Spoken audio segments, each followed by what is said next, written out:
ఒక సాధారణ మధ్యతరగతి కుటుంబంలో జన్మించి ఒక ప్రధానమంత్రి కొడుకుతో ఢీకొని ఆయన పైన గెలిచి అతి చిన్న వయసులోనే మంత్రి పదవి సాధించి యావత్ వరంగల్ జిల్లాకే కీర్తిని చేపట్టినటువంటి కీర్తిశేషులు దాస్యం ప్రణయ్ భాస్కర్ గారి 28వ వర్ధంతి 69వ జయంతి రోజు.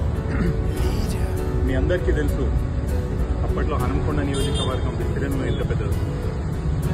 అట్లాంటి నియోజకవర్గంలో ఎన్నో గ్రామాలు, ఎన్నో మండలాలు. ఇవాళ జీడీబీఎంసీ కార్పొరేషన్ డివిజన్లో సుమారు 50 పైన డివిజన్లు ఇప్పుడు పాత హనుమకొండ నియోజకవర్గంలో ఉన్నాయి. రవాణా వ్యవస్థ మంచి లేకుండే, సెల్ ఫోన్లు కానీ ఫోన్ వ్యవస్థ కూడా మంచి లేకుండే.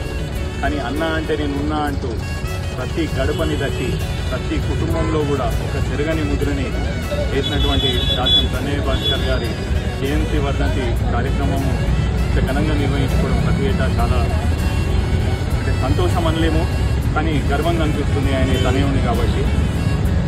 ఎందుకంటే ప్రతి ఏటా ఎన్నో సేవా కార్యక్రమాలు, రక్తదాన శిబిరాలు, అన్నదాన కార్యక్రమాలు స్వచ్ఛందంగా ప్రణయ్ భాస్కర్ మిత్రమండలి, ప్రణయ్ భాస్కర్ మిత్ర బృందము ఆయన ఇష్టపడ్డ ప్రతి ఒక్కరు కూడా ముందరికొచ్చి వాళ్ళంతా వాళ్ళు స్వచ్ఛందంగా ఈరోజు చేపట్టడం నిజంగా చాలా గర్వదాయకం. ఆయనే ఏకైక రాజకీయ వారసుడిగా ఆయన ఆశయాలని నేను కొనసాగించి ముందరికి తీసుకెళ్లి ఆయన చేపట్టినటువంటి ఎన్నో మంచి పనులని కొనసాగిస్తూ ఆయన చేపడదామనుకున్న, ఎందుకంటే ఆయన అకాల మరణం చెందింది కాబట్టి ఆయన చేపడదామనుకున్న ఇంకెన్నో మంచి మంచి పనులని, సేవా కార్యక్రమాలని దాస్యం ప్రణయ్ భాస్కర్ ఫౌండేషన్ ద్వారా నేను పూర్తి చేస్తానని చెప్పి మీడియా ముఖంగా మీకు మనవి చేస్తున్నాను.